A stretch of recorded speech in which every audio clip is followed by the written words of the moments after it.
சிறப்பு பார்வை வழங்குவோர் live bed live pop bottles and jars. மதுரையின் மெத்தென்ற பீத்து போட்ட பரோட்டா, விருதுநகரின் பொரித்த பரோட்டா, செங்கோட்டை கோழிக்குழம்பு பரோட்டா என விதவிதமாக வாயூர பேச வைக்கும் பரோட்டாவின் சுவை எப்போதுமே அலாதிதான்.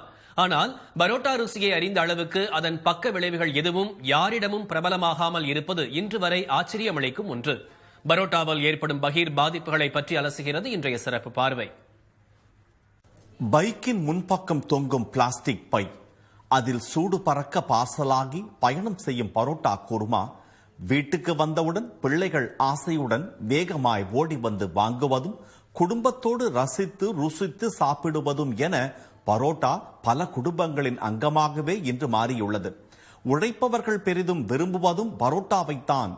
ஏன் இந்த மாற்றம்? தோசையோ அது இது இந்த மாதிரிலாம் சாப்பிட்டா வேலையாகாது. ஏன்னா ஒரு தோசைங்கும் போது நாங்கெல்லாம் சாப்பிட்டா ஒரு 10 தோசை சாப்பிடணும். அப்போ 120 ரூபா ஆகி போயிடும்.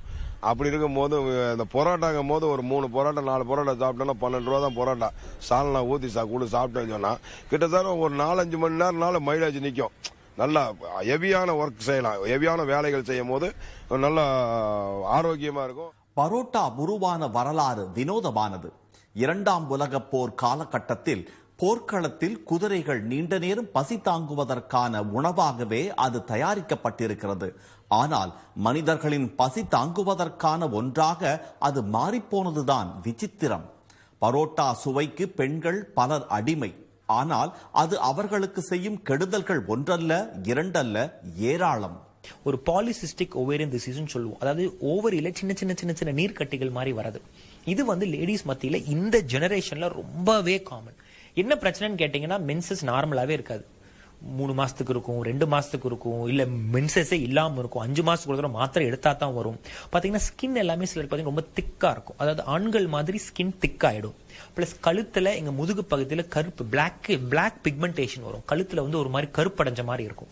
ஃபேஸ்ல முடி வளருதல், ஆண்களுக்கு இருக்கிற மாதிரி சின்னதா மீச வருது, ஃபேஸ்ல முடி வருது, ஹிர்சூட்டிசம்னு சொல்லுவோம். இந்த பிரச்சனையும் வரும். ஸோ உடல் பருமன்ல ஆரம்பிச்சு மலட்டுத்தன்மை வரைக்கும் கொண்டு போற அளவுக்கு பரோட்டா அவ்வளவு ஒரு டேஞ்சரஸான ஒரு விஷயம். தொடர்ந்து பரோட்டா சாப்பிடுவோருக்கு கலோரிகள் அதிகரிப்பால் இன்சுலின் குறைபாடு ஏற்படலாம்.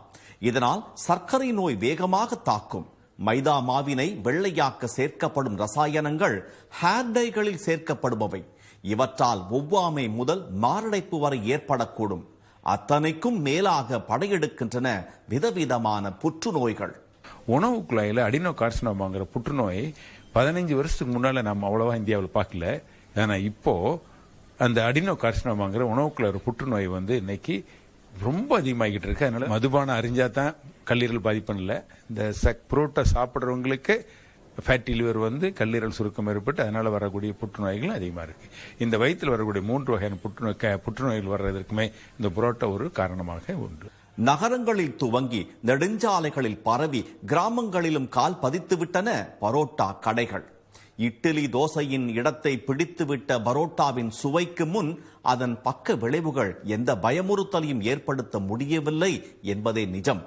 ஆனால் மண் சார்ந்த உணவை மறந்து அந்நிய உணவுக்கு ஏன் அடிமையாக வேண்டும் என்பது சமூக ஆர்வலர்களின் கேள்வி. அது எதிலிருந்து எடுக்கிறோம்னா வீட் என்கிற, அது ஆங்கிலத்தில் வீட் என்று சொல்லுகிறோம். வீட் என்று சொன்னால் அதுல ஹீட் என்கிற ஒரு பாதி பொருள் அடங்கி இருக்கிறது அதுல. அப்ப யாருக்கு அது தேவை? எவனுக்கு ஹீட் தேவையோ அவனுக்கு அது தேவை. இப்ப நார்த் இந்தியாவில் எடுத்துக்கிட்டீங்கன்னு சொன்னா அவன் கிளைமேட் நல்ல கூலா இருக்கு. அப்ப அவனுக்கு ஒரு ஹீட்டுங்கிறது தேவை. அது கோதுமையிலே இருக்கக்கூடிய ஒரு பொருள். இங்க நாம சாப்பிடுறது ரைஸ், அதுல ஐஸ் என்று ஒரு பதம் வருகிறது அல்லவா? அப்ப ஐஸ்ன்னு சொன்னா அதுல ஏற்கனவே கூல் இருக்கு. நமக்கு கூல் தேவை. நாம எல்லாம் விவசாயம் காடு கழனிகளில் வேலை செய்து நம்முடைய வெப்பமான பகுதியில் இருக்கிறதுனால நமக்கு ரைஸ் தான் உகந்தது. அப்ப எங்கேயாவது அமெரிக்காக்காரன் பழைய சோறு சாப்பிட்டுருக்கான்னு நீங்க கேள்விப்பட்டிருக்கீங்களா? அவன் சாப்பிடுறதுல நீங்க ஏன் வேற அந்நிய ஃபுட்டுக்கு அடாப்ட் ஆகுறீங்க? இதை ஒரு லிமிட்ல வச்சுக்கங்க. கம்பையும் திணையையும் கேழ்வரகையும் அரிசியையும் ஒதுக்கிவிட்டு பரோட்டா, பிட்சா, பர்கர் என பெருமையோடு சாப்பிடும் பலர் தங்கள் ஆரோக்கியத்தை நழுவ விட்டுக் கொண்டிருப்பதை உணர்வதில்லை. ஆனால் பொரியும் நேரத்தில் வலி மட்டுமே மிஞ்சும். நாக்குக்காக சாப்பிடுவதை விட உடலுக்காக சாப்பிடுவதுதான் எப்போதும் நல்லது. நாக்குக்கு அடிமையாகும் போதுதானே முளைக்கின்றன எல்லா பிரச்சனைகளும். சன் செய்திகளுக்காக சந்தோஷ் வேலாயுதம் மற்றும்